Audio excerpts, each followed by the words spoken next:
Ready, Phantom? Ready, Keg. Let's go! Oh, hey, it's time for the TBBAP show. Everybody watch, come on, let's go. TBBAP!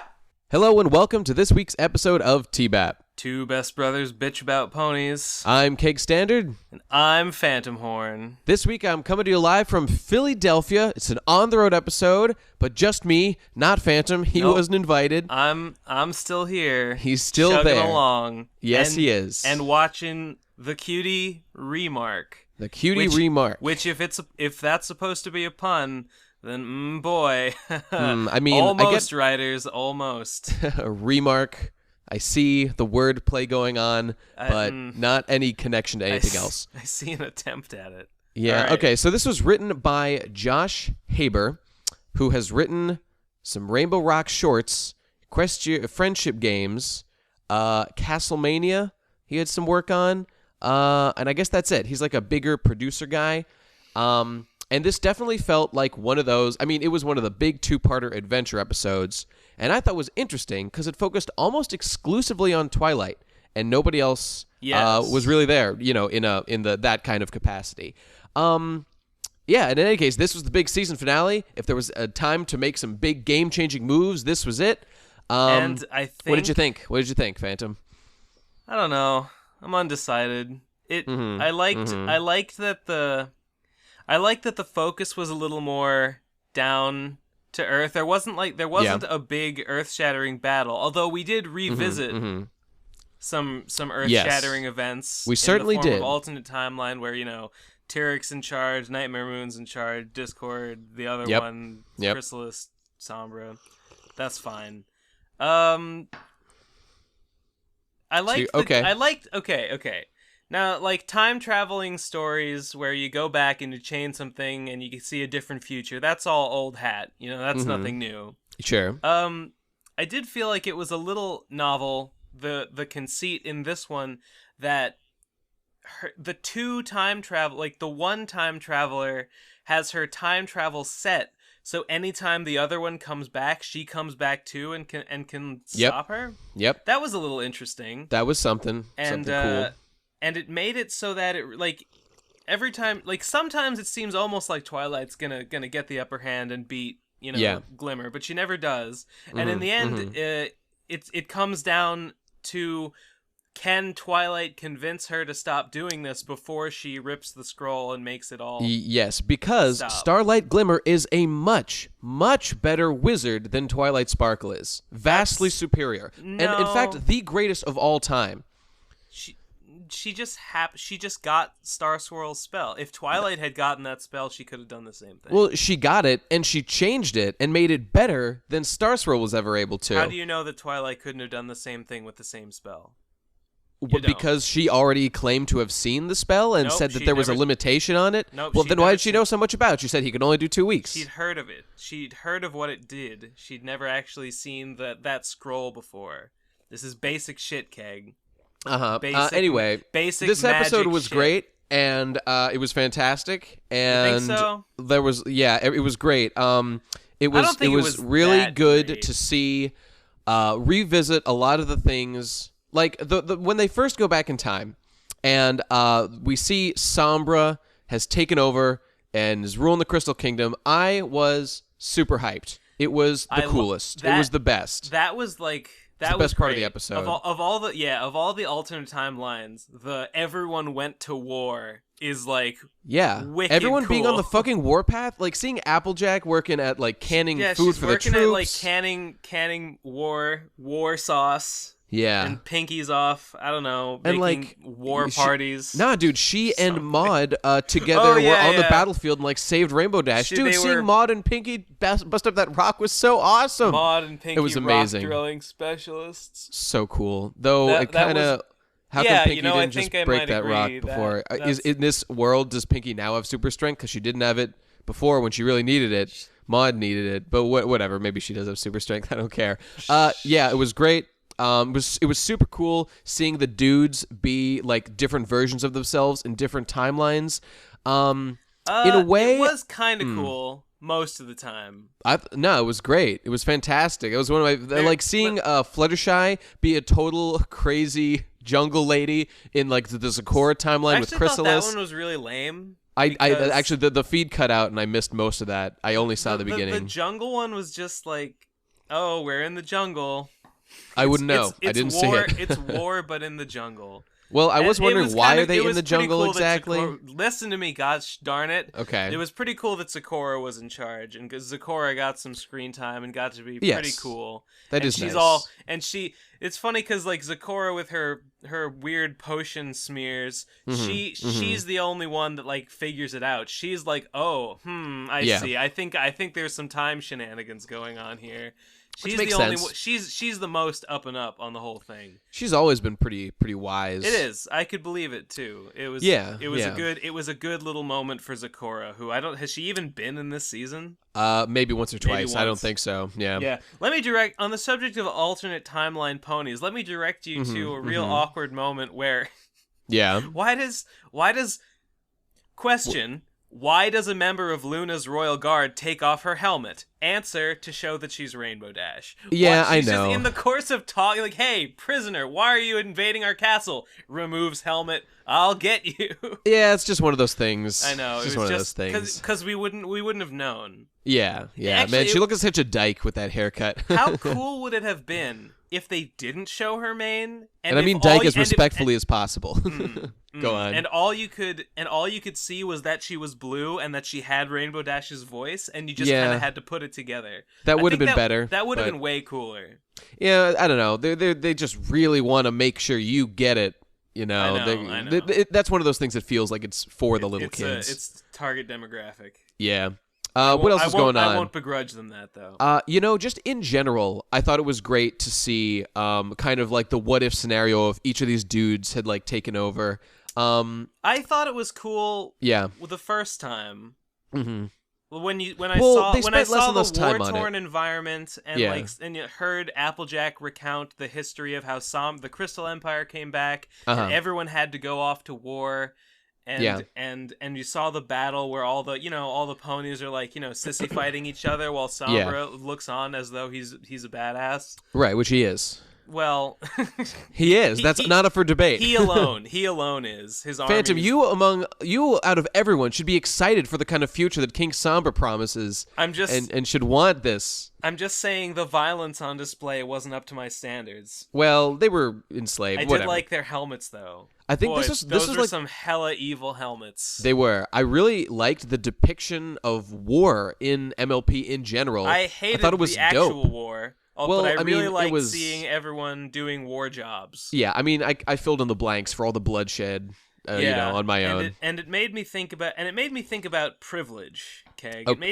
It made me think about how the MLP cast is lucky that they live in a world without war, where they have the ability to pursue their dreams. Yeah, and they live in an ideal world. I mean, sure, in this case, yes, their friendship is responsible for saving the world and bringing about that peace, but really it's just kind of a coincidence that just happens to be the way it is. If things had turned out differently, they wouldn't be able to be a great Apple, make all these great Apple products that they care so deeply about and make all these dresses that they put so much love and passion into. They would have to go and serve their country or they would die.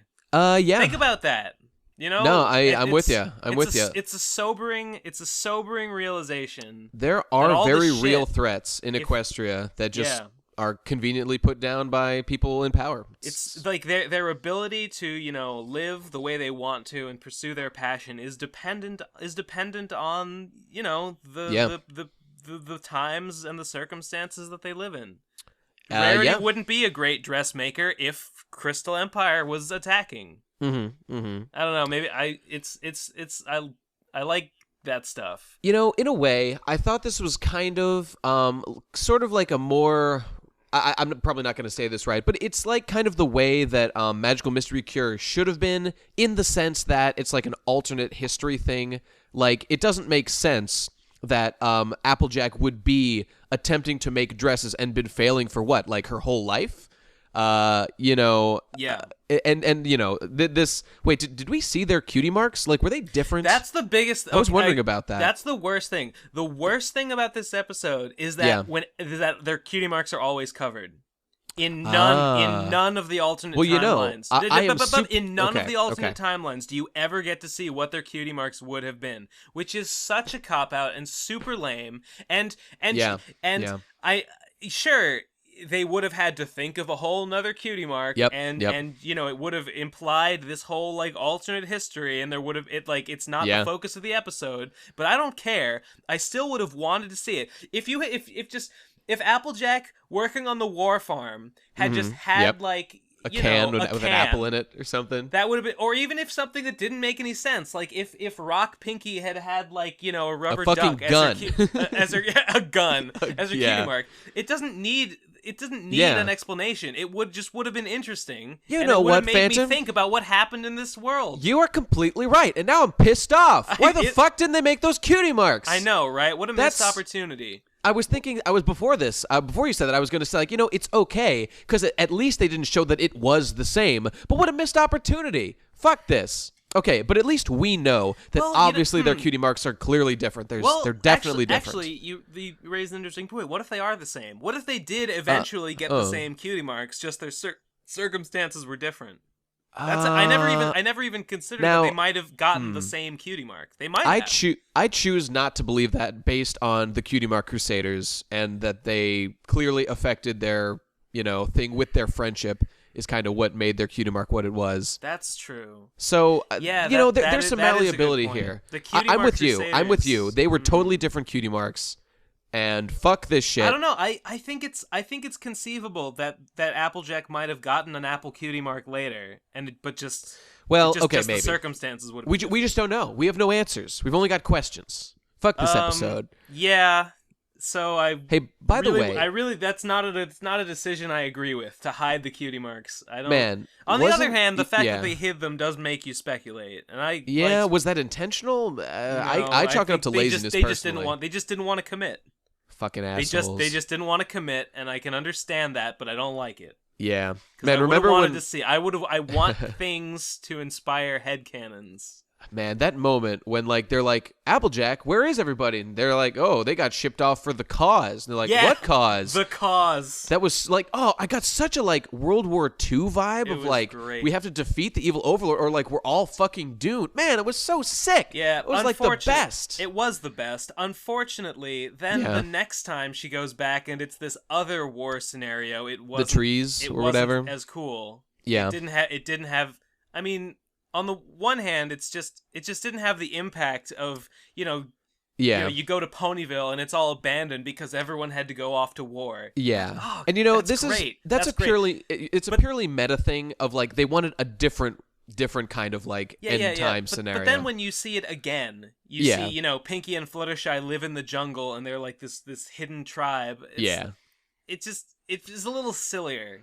It was definitely silly. That one didn't feel as real. Well, they weren't and going. It didn't hit as close to home, and then I think. Do we see another one? Did they do it 3 times? we see Discord real quick, and we see Tarek just blowing up the world. No. There's real another quick. one that we actually. Oh, Nightmare Moon. Nightmare Moon. Is right, the Nightmare one. Moon. But we don't see much of that. We just see it's night, and then we go to the castle. Right. Rarity and Rainbow Dash work for her, and they're all Celestia's in the fucking moon it's now. Eternal Night, and it actually looked pretty cool, honestly. I'm kind of. I don't even really blame. Rarity's gainfully employed. Yeah, she is. Even Rainbow Dash. Yeah, was able to get a job. If you can believe that. Yeah, honestly, didn't mind that one so much. Well, Celestia is trapped in the moon, which is pretty unfair, considering. But then again, sentencing your sister to 1,000 years in the moon, I was kind of on Nightmare Moon's side. She's like, it's no worse than what she did to me, and I'm like, well, that's not. You're not wrong. It's true. You're not wrong, Nightmare Moon. Yeah. I mean, Nightmare Moon forever. If we didn't know that Nightmare Moon isn't the real Luna. Yeah. And I would say that it didn't seem so bad. Dude, walking through the forest, Twilight and Nightmare Moon together was the coolest looking scene ever. Nightmare Moon is such a great design. And she's blasting the fuck out of those Timberwolves. That was hype as shit. She murdered those Timberwolves. Well, they'll come back together. They'll be fine. Oh, right. Yeah. They come back together. Okay. Dude, what a great... And that's what I really liked about this episode. Just we got to see all these dudes again, and it didn't even feel cheap. Like, it didn't feel like the end of Naruto, where just like everyone gets resurrected and like they have a big battle again with everyone who died. It felt, hey, it felt earned. Well, whatever. Who cares? Nope, I didn't. Not me. Yeah, that I liked it a lot. I liked it a lot. What? Oh, I want to talk a little bit about. I agree. That is a strength of the episode, and they pulled it off pretty well. Okay, let's talk about the time travel mechanics a little bit, and Star Swirl's role in this. I know we touched on it before, but I really wanna ask about this. Is she really not the best wizard of all time? I think she's about as good as Twilight. As good as Twilight? Well, maybe you're right. But so they seemed a pretty good match. Okay, fair enough. Though she did win every time. Every time. Yeah, but she had the advantage of the spell. She had some like whatever. time travel advantage. Like she always showed up knowing where Twilight was going to be. Yeah. Something. Okay. Like well, I was going to say. The upper hand. However, I mean, isn't Twilight stronger now that she's an alicorn? I mean, she should be. Well, that's an advantage, I right? Think alicorn magic is a thing. That's I think the show has never really committed to the idea that becoming an alicorn makes you more powerful. Well, what about alicorn magic? That's a thing. Yeah, they said it, but we don't really know. Oh, whatever. We don't really know what I was gonna say. So there was a mention that like Star Swirl had used this map to travel through time before. I thought Didn't just this map used the scroll? Well, no, they specifically say like the map itself is like tied to the spell and was part of this whole time. She says they the did. map is tied to every region of Equestria. No. Remember when they say like, why is this map still here? They're like, oh, because it's part of the whole time travel thing. It's here trying to like save us from the thing. Wait, I do not remember that at all. Okay, but why was the table there? Was it not related to the spell, but just showed up to help? It was because. Okay, well, she used the table. She used the table as some sort of conduit for the time travel spell. Who? Starlight? You mean? Yeah. Okay. The way she did it, the spell involved the table. Star Swirl's original thing did not involve the table. I'm confident. Okay, maybe I'm confused. Okay. If I was correct and it did involve the table, didn't that table come into existence when the tree was born? But maybe I'm wrong. Maybe I'm totally wrong. I don't know. I hope I'm wrong because that doesn't make any sense. This was Glimmer's big, her advancement on the spell was to use the table. Was something? Was the spell in question the one from the previous time travel episode with Twilight? Is that the spell? No, I don't think so. Wait, what? Wait, was it? Yeah, because if it was... I know that in It's About Time, she mentions the spell. I'm pretty sure that is the one, and this is clearly a vastly superior spell. I want to go back and watch It's About Time and see if the scroll she uses there is the same scroll. Dude, hang on a second, because I was wondering the whole time, how come they kept going to the future? What was doing that? Was it the spell that? Because in It's About Time, they would only go back for a short period of time. Was it the modifications that Starlight did that allowed them to stay for longer and then get pulled forward? But that whole star glyph thing, that glyph thing was new. That didn't happen before, did it? No. Jeez, what the fuck's going on? I think this is some new magic. Although I do wonder if it's based on the same spell we saw in It's About Time. I think the implication is it is, but it could be. I don't know. We can look it up. It's About Time. Feel free to comment, people. We're curious. If you did the research, let us know. So yeah, let's talk about Starlight Glimmer. Yes. Okay, let's do it. Starlight Glimmer. First of all, I was confused because in the season opener, it seemed like she had come and convinced everyone that for equality. Yeah. But it seemed like her purpose for doing that was so she could take the cutie marks and use their power. So I thought she was just tricking them. But in this episode, it really seems like she actually does believe in the principle of equality. I don't remember ever thinking that she had some sort of ultimatum with them. She just wanted to enforce her status quo. After watching the season finale, I thought she was just rusing them all. Wait, you mean the season opener? You're talking about the season opener. After the season opener, I thought she just wanted to steal the cutie marks and was just being a fooler. This is an important topic. But in this one, she comes back and she's like, I really do believe everyone should be right. Yeah. Because of these reasons, yeah. Because when I was a little girl, kid, my friend, I lost my friend. Sunlight, whatever. Who has the cutest cutie mark ever, by the way? Sunburst had a cool cutie mark. Her backstory sucked. Dude, her backstory was extremely weak. It was so dumb. However, not everything needs to be epic. And, You're right. It makes sense. It's just a show for little girls. Not everything needs to be good. Not everything needs to make sense. I said epic, not good. not everything even needs to. It's okay. It's all right. It's not that it's. Yeah. It's not that it wasn't epic enough. It's not that it was low key. It's that it was petty. It had a profound effect on her life. I think it makes sense. She only had one friend, and then the friend left. Well, I had a friend, and he got his cutie mark, and then he left. All right, hang on. Imagine you are a little girl. You've got one friend, and you're super dependent on him, and nobody else likes you, nobody else gets you, and you pretty much rely on them. And then they're removed from your life when you're still a little kid. That kid must be a real jerk to have not been her friend anymore after he. Well, maybe he didn't have a choice and was just sent away by his parents because he was a fucking kid. Why would you get sent away just because you get your cutie mark? Well, that happened to Twilight when she became Celestia's student. Oh, yeah, it did. So fuck you, Phantom Horn. You don't know shit. Just because you weren't invited to Candlelight to be Celestia's student when you were a kid, despite sending all those applications, don't take it out on the rest of the unicorn population who actually does have magic and actually can accomplish something with their fucking life. After I read Pony Harry Potter, after I read whatever AK Yearling's Pony Harry Potter series, I laid awake.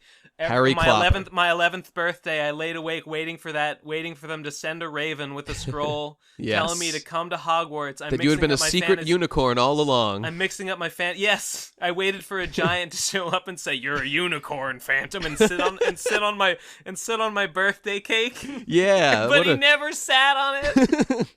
That cake remained tragically unsat upon. What a devastating day that was. Stop reminding me of my tragic backstory. Okay. So we disagree a little bit on how. Yes. Fair enough. It's an issue of degrees. Okay. Well, it's kind of the same problem as what was the episode with like Twilight's other half? The other Twilight. Oh, Moonlight Dancer. I don't know. The redheaded one. The one Moon with Dancer. It's kind of the same problem Moon Dancer had, where her whole life is defined by this really extremely petty incident. Well, she was already an adult, so I give it less slack in that case. No, because when she was she was already an adult when they had that party. That's right. Jeez. Yeah. Yikes. So, I mean, just saying. It's like, okay. This was a formative moment in her childhood. I guess even in real life, it's true that losing a friend for whatever reason could mess you up and ruin your life and make you feel terrible. Mm-hmm. I'm just saying, if Digi liked that episode so much, he's gotta like this backstory too. He has no choice. Like, what kind of a world is Equestria where you can just your friend can just go? I mean, it sucks. What do you mean? Right? It's like the real world. Your friends could just be taken away for any reason because their parents want them to. That's not the Equestria. I thought everyone was nice in Equestria, except for the bad guys who you can kill with rainbow beams. Every season, Equestria gets a little more real and kind of a little more dark. Just because real life has shit that goes down. I wouldn't say it's dark. It's not dark. It's like just shitty. Gritty. It's not gritty. It's just shitty. That's just shitty, I guess. Tragic things happen. I guess even though it works, it's fine. It's just boring and it's petty and it's dumb. Okay, here's the thing. My friend got a cutie mark and left. Whatever. What does that even mean? You can like that or dislike that. What I was more concerned with was, does that really justify, potentially ending the world? Okay. And all that shit. Well, obviously no. Okay, obviously it's a petty, selfish thing. Yep. I guess she just didn't believe that was a real consequence. It just wounded her in a way that made her think that the cutie marks are bad, even though she's got one and hers is pretty awesome because she's this mighty wizard. Yeah. So she should maybe be a little softer on the whole concept. I was gonna say I don't really buy her transition from the season opener to the season finale in the here. Opener, she didn't give up her cutie mark. So I thought she was a hypocrite and a liar, but then in this one, she really seems to believe it. She feels that, she uses her magic to enforce this, so she's got to keep her cutie mark so she can keep doing it. It's a necessary evil or whatever role somebody has to do. Okay. Yeah, So anyway, yeah. Clearly, what happened to her doesn't justify anything. Right. And she comes to realize that. But, she doesn't know that she's ending the world. Right. Okay, when she understands that, she stops. I actually really sympathized with her on this. She was like, okay, these jerks came to my house, these fucking came to my bullies. village. These bullies. These fucking MRAs. These bullies came to my town, ruined my town, ruined my life. I'm going to go fuck with them right back, right? So this is your enemy. Yeah. Someone that you think is just a complete piece of shit. Sure. Right? You hate them. Yeah. You go there, you're like, aha, I'll use my wizard powers to go back in time and mess your life up. You do. In an ironic way. And then you find out, oh no, turns out this terrible person that I hate so much, turns out they're the savior of the whole world. Oh, and changing their history destroys the entire world. That would piss me off. Yeah. Yeah.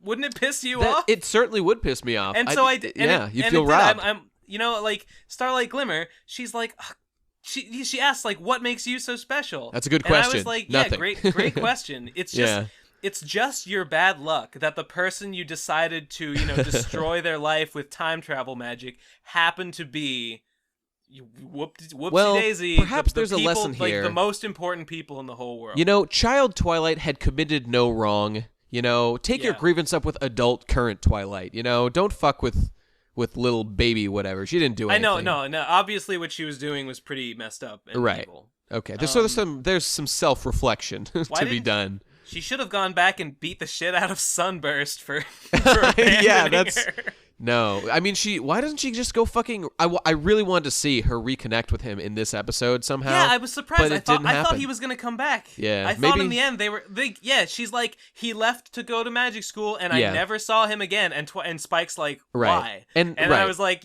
why? Why don't you just go see him? I don't want that. I don't want like her meeting him to like fill the hole in her heart completely. I just want it to be like the cherry on top of the self-healing sundae that we're concocting with these 2 episodes.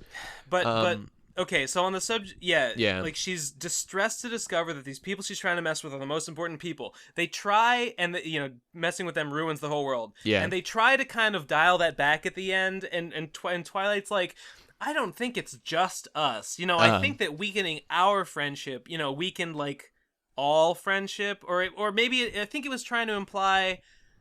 I think what she was trying to imply was that there was a chain reaction, and that while their friendship is important, breaking their friendship, weakens friendship overall, which probably causes other friendships not to develop. I was wondering if another friendship was broken, would that have an equally profound effect, or I bet probably not. Probably not equally profound, but maybe like. Because Twilight's friendship is the best friendship of all. Yeah, fuck you, Twilight. It is the most fucking important. jacking Twilight's dick so hard this episode, but whatever. Yeah. She's the hero.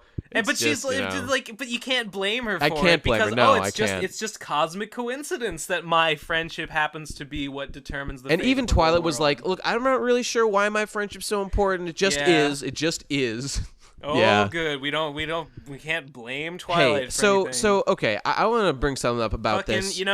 What? It is a little bit of Mary Sue bullshit. It is, and even Twilight herself seems to be like, man, am I really this important? Holy shit. Yeah, which was good. I was glad to see that. I guess it's not so bad. Here's the thing. So, okay, the whole theme of this season, I guess, was Cutie Mark magic, right? And as you implied, it looked like in the first. Hang on. It looked like like you're saying in the season opener, it sure looked like something was going to go down with Cutie Marks, like taking them, using them, changing them, and like nothing came of it. Nothing. And like Diamond Tiara's Cutie Mark shines. Yeah, why did all the Cutie Marks glow this season? And then in main attraction, I didn't mention it last week, but in main attraction, when she's a kid and she's singing, her Cutie Mark like glows. Rah-rahs glowed, Rah-rahs glowed. And I really thought there was going to be some kind of like what Cutie was Mark? The fucking point? Was it just to build up to the Cutie Mark Crusaders getting their Cutie Marks, which was the best episode of the season, but none of that mattered. It had no significance to that.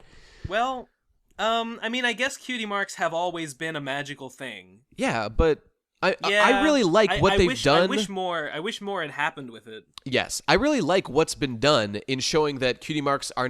This is not a deterministic universe. Cutie Marks can change and do whatever. Like you can find new meaning for them, like Diamond Tiara did.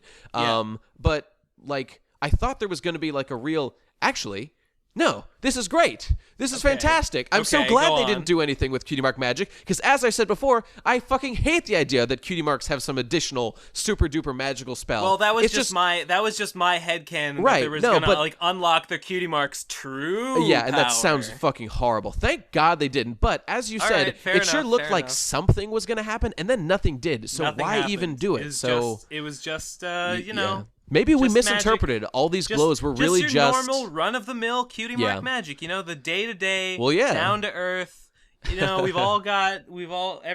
each one of us has something special that makes us different. That makes us rare. You know what I'm saying? You know what I'm talking about? I feel you on that one, my friend. What else we got? Anyway, best part of the episode was what? Best part of the episode was Baby Rainbow Dash. And when Twilight said... Oh, when she was seducing her with her sexy eyes? Yeah, that was cool. Want a race, kid? Yeah, how, like, the kid is sort of uncomfortable to be spoken to by an adult. An adult. That was funny. I mean, at first she's fine with it, but then she's like, that's not fair. I don't want to race you. You're an adult. I'm a little kid. And then, where's your fucking cockiness, Rainbow, you piece of shit? I know, right? And then douche. she's like, do a sonic rain boom. And she's like, I can't. That doesn't exist. And she's like, no. I know you can do it. I saw you in the future. And then she does the little ding ding thing. Did with her she? eyebrow. Oh, I missed that. Fuck. It was the stream. It cut out a couple times. Ding ding. That sounds hilarious, and I love it. It was hilarious. That was the funniest part. Hey, you know what was another missed opportunity? And then Rainbow Dash makes this really sort of like confused but still condescending smile, like, okay. That's hilarious. I really liked that scene with Baby Rainbow Dash. Yeah, I bet you did. I have to watch the episode again because some shit got cut out, but I think I got the gist. I was gonna say that I really liked when that moment when when fucking purple pink. What's her face? Starlight. Starlight. When Starlight like goes up to the bullies and is like, and that's why you can't bully. So like her solution to the problem of Twilight getting accused, all that stuff, was to make the bullies better people. And then Twilight comes in and is like, no. And I was looking forward to this being like a morally complex situation where like she has to make people evil in order to create more goodness overall in the world. That would have been awesome if she had to encourage those kids to bully Fluttershy. I was really hoping to see something like that, but they just completely ignored it. They just skipped away. Great. But she does kind of. I mean, there is a little bit of that where she's like, "Stop telling those kids not to bully you." There was a little. I just wanted more. If she's like, hey, if the kids, oh my god, what if the kids were actually nice and in the canon of the show, Twilight had gone back in time and just like come and be like, hey, see that yellow girl? She can't fly really good. Why don't you go tell her what a piece of shit she is? That would be a very interesting situation. And that was the reason for the bullying in the first place. Yeah, that reminds me of something. I'm really glad they did the like malleable time thing instead of like it had always been, they did the Back to the Future version instead of the like Final Fantasy VIII version where things can change if you go back in time. Because I always kind of hate when they go back and like fill in stuff like they didn't like in Futurama. It kind of annoyed me every time they went back to that day and like added something else to that scene where Fry gets trapped, and it just kind of builds up and starts to tug at my suspension of disbelief. So I like that they did it this way. What I like about the time travel in this one is that it isn't implied that every change creates an alternate timeline. It seems like there is only one timeline, and changing something in the past just redirects it. So I did not get the sense that like they're doing alternate timelines. timeline main six are still fighting the Crystal Empire and living in I'm wartime. not sure that's true. And Zecora, there's no alternate timeline Zecora and jungle people that have to deal with. I mean, it looked like Zecora was going to die at the end. Doesn't that mean that Twilight committed genocide by wiping those people out? By making things correct again? She just changed their destinies. I see. So what I'm getting at is like Zecora says. I mean, you missed this part, but in the jungle part, she's like, they're getting attacked by the changelings, but at this point, Zecora has already figured out that timeline shenanigans are afoot, and she's like, okay, forget about this changeling shit. The most important thing, let's get Twilight back, like, go and change the future so this shit doesn't happen. Yeah. So, because she knows that if the timeline changes, it's not going to be like a Dragon Ball Z thing where there's an alternate timeline where everything is shit. Yeah. But She's not saving an alternate timeline. She's saving the real timeline, the one and only timeline. I would make the argument that there is no real true timeline. There's just the one that happened, and she wants it back. There's the one that ends up happening. Yeah, right, right. There's okay. I think there's only one timeline. And I disagree. And if Twilight changes, yeah, right. Then that's the truth. There is a most desirable outcome. There's only one Zecora, and whether she ends up a jungle bunny, yeah. or dead, or that's racist. Well, so is she. No, she's not. You're racist. Raps. Rapping is racist. And you know what I'm saying. I do. Hey, here's a quick question. How come like different villains took over in those not different timelines, but the different path? Was it just? I mean, I got the feeling that because we want to show the different villains, like whoever's the strongest should win every time. So Nightmare Moon, I want to say, or maybe Discord, or maybe Tyrek. But you'd think it'd be one every time. You would think that it would just be one. Yeah, but it was a little contrived that they make a slight different change. Like the race goes a little differently, and now Tyrek takes over. It goes a little differently this time, and Discord wins now. Yeah, you're right. It shouldn't affect which villain ends up winning. But I'm prepared to accept butterfly effect stuff. Like honestly, it was a chain reaction.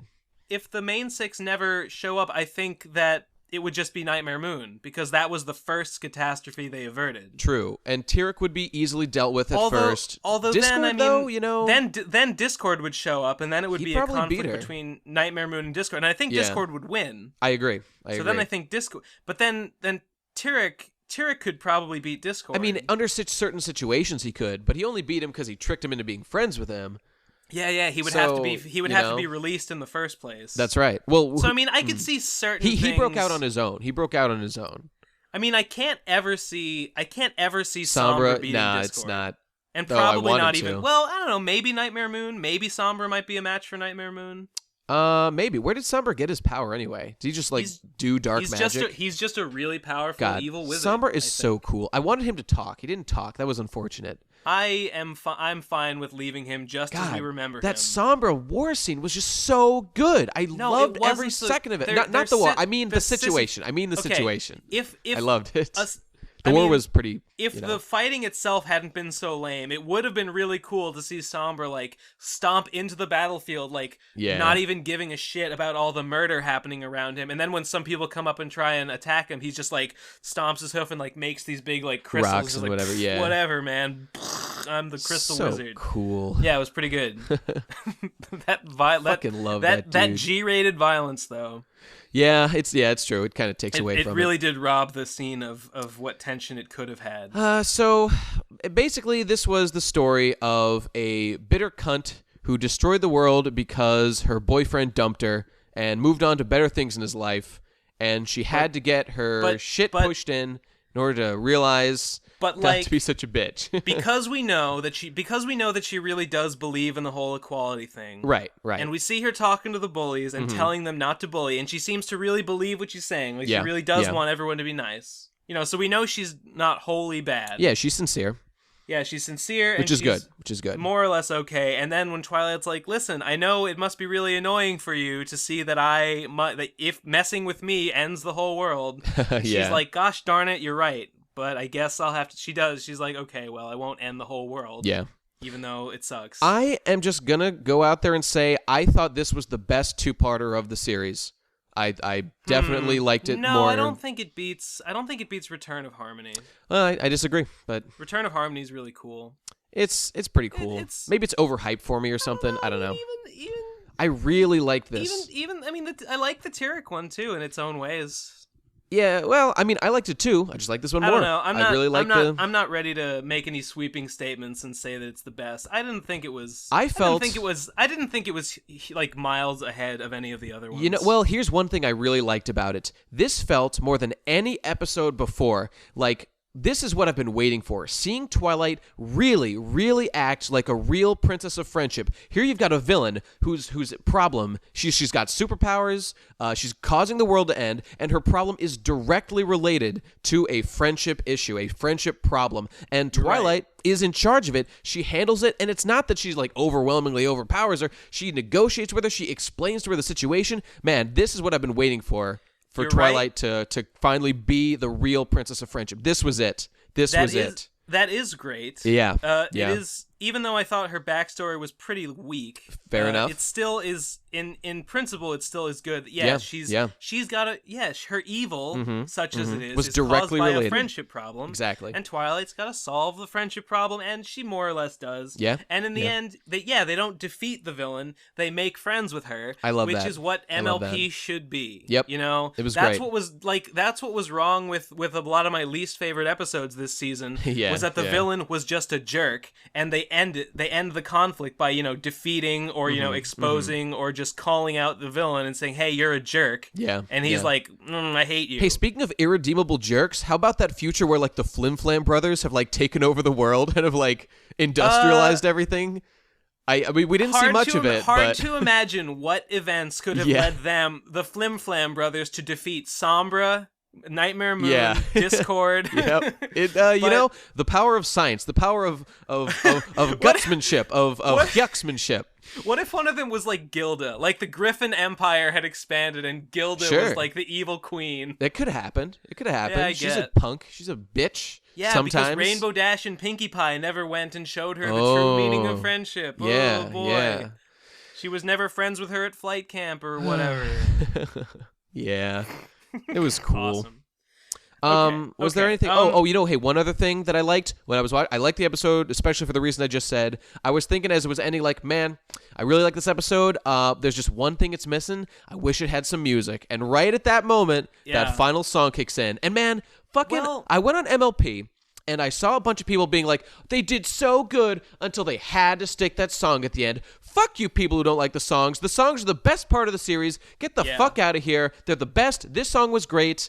Everyone was having such a good time with Starlight Glimmer. They were montaging. She was making friends. She did all the cool stuff. It was great. Fuck everyone who didn't like it. Fuck them. Okay, I think I like the song. Yeah, but to be honest, I was a little numb at the end. Okay. Because I didn't really you weren't know what was invested happening. Oh yeah. Is Starlight Glimmer like main 6, number 7 She's now? main 7. Fuck, forget about Sunset Shimmer. She's dead. She's old. We got the new Starlight Glimmer in here. I think Starlight Glimmer's gonna be like coming back and being around and being like a member of their gang. Did it? Like, I mean, people were saying I think she's gonna be like the Green Ranger. Why would they? Really? Is that not the feeling you got? Because that's what I thought. Okay. Maybe I wasn't paying enough attention, but now at the very end, they have like the council and they decide her fate, and she submits herself to the will of the council. Which I thought was cool. Yeah, it was good. I liked it. And then they're like, Starlight Glimmer, you're sentenced to friendship, 100 years. Yeah, you're sentenced to be our friend. Oh, what a and fate. she's like, no. Yeah. And then and then they have a song. Yeah. And I think the song was good, but I was just a little stunned. Just because it felt like they were asking me, like, hey, now it's time to accept this character as the new gang member. I don't know if I was ready for that. I mean, there's really I don't know. not a lot. I don't know if she deserves it yet. I agree. Like, what did she do? She's like, okay, I won't do this. I mean, she's a good magician, like nearly as good as Twilight. Yes. And she was like this kind of crazy zealot religious person who led a cult and was kind of evil. Yep. But I guess she's changed her ways. And now what? Now what's she gonna do? I don't know. I don't know what she's gonna do. Is she coming? I think she's coming back though. Do you think she's coming back? I definitely think she's coming back. She got a song. She sure did. I liked it. Was the idea of like redeeming Diamond Tiara sort of a precursor to the idea that they could redeem Starlight Glimmer? I mean, reforming villains has long been a thing, so yeah. I'm not sure that was particularly novel. I don't know. She's just okay. The only thing is she's not quite cool enough. I totally agree. She's not quite cool enough for me to be like, whoa, the villain was bad, but they made her friend, and now she's part of the team. I couldn't agree more. But which is kind of why I don't think she's gonna be a main 7 or whatever. I really don't see that happening. Everybody seems to, but I didn't get that. That scene at the end and the song really implied it really felt like she was. I felt this was like a "Now You're One of Us" song. I felt they were just putting her on the fast track to friendship. You know, just like we're blowing through all the things that friends do, so we can maybe she'll that's how I just felt. be sort of around, and we'll see her once in a while. That is what I think is going to happen. I don't know if we will have to see. You know, I don't in know a year. if I would be happy about that because I'm not that into Starlight Glimmer as a character, Mm-hmm. or if I'd be disappointed that they didn't follow through on it.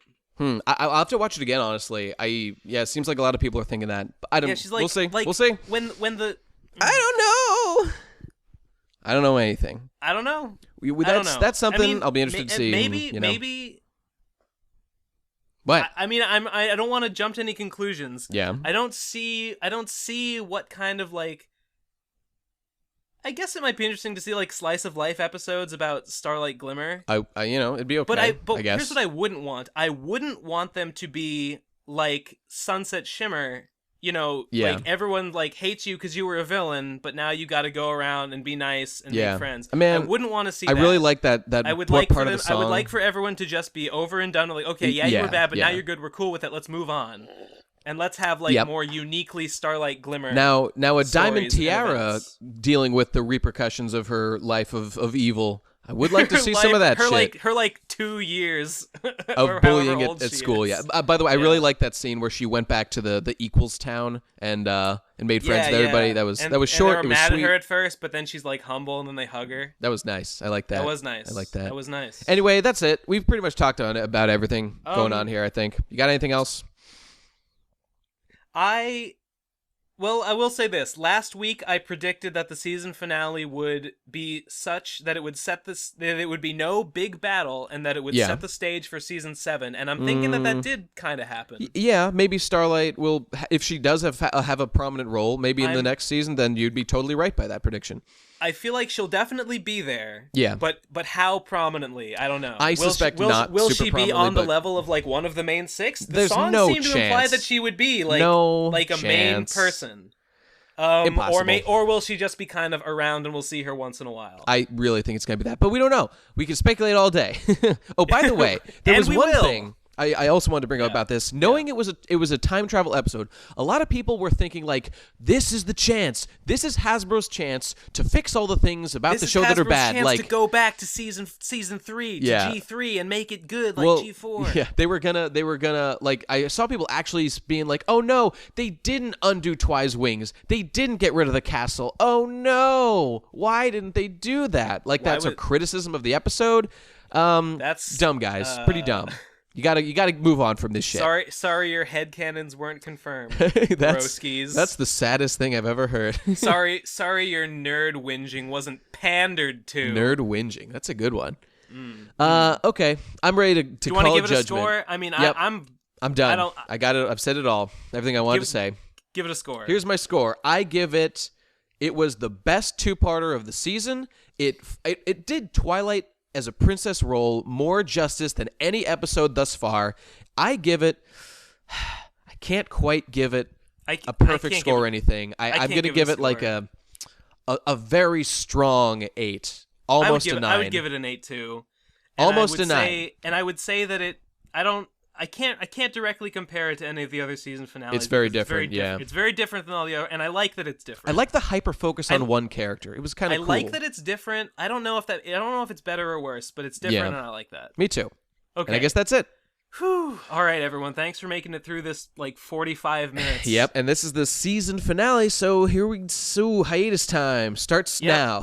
We will be. Well, we're not quite done posting videos. Yeah, we've got a couple of things. We've got a little more to do. Stand by for the next 2 weeks, maybe 3, and you'll be getting a couple more things. And while you're standing by, viewer, friends, why not go and check out my comic, The Vapors, over at saintcomics.com. Link in the annotation, link in the description. Indeed. I worked really hard on it. And if you're looking, if you like Phantom Horn, and if you're a Phantom fan, go check my shit out. And if you're a Keg fan, I'll keep chugging along with my good friend, the best guy ever, on his channel. Go do that. He makes good anime videos, and More will be forthcoming shortly, and they're so if you're looking for what we were doing during the hiatus, that's where we'll be. Check out those. Yep. And get more of us. Indeed. And also, TBAP Plays, if you want to see more gameplay and stuff. TBAP Plays, where we play video games and shoot the shit. Shoot lay shit. Anyway, before we sign off after this big ol' season finale, I want to once again thank our lovely patrons that cool guys. Helped. Our lovely patrons, without whom we probably wouldn't have made this whole season's worth That's of dang entirely podcasts. true. It's entirely true. Yes, thank them. It's all because of them. Yeah, it really no need is. to thank us. Thank them. Join Megan their ranks. Hannafin. Thank you, Megan Hannafin. Thank you, Christopher Roberts. Thank you, Matthew Chapdelaine of MetaversalComics.com. Thank you, Noah Troutman. Thank you, Crack.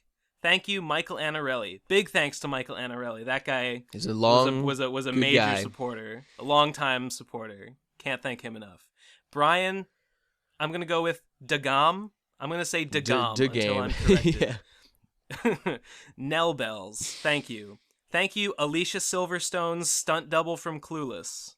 Cool, cool, nice. Thank you, Justin Butler. Thank you, Jacob Bielski. Thank you, Reverse Spectrum. Thank you, Indigovation. Thank you, Little Tinker.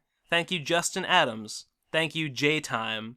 Thank you, Angela Durand. And thank you, Paul Toussaint. And thank you to all our other $1 patrons who aren't important enough to get an individual mention. By the way, every week I hear you say that name. What is it, Christopher Roberts? Yes. I always want to say Christopher Roberts was watching T-Bab with a honey pot stuck on his nose. I've been wanting to make that connection for I years. do always think Christopher Robin when I read it, but I have more restraint. Yeah, you do. Than to admit it. And I don't that's watch it. I don't We're watch done. kids shit like Winnie the Pooh. Nobody likes Peg, Winnie the Pooh. Bullshit cartoons. Yeah, Mr. Sanders is not a cool guy. Baby, you're a baby. I am a baby. You're a baby pony. And this baby wants his bottle, so let's wrap this up so I can go get it. If only there were a word for a baby pony. We can only dream. If only some show existed that could expand my horse-related vocabulary such that I could adequately describe what you are. We can only hope. All right, guys, thanks for watching. We'll see you soon with some more stuff. Thanks, everyone. And keep on. We'll see you next season. Yeah.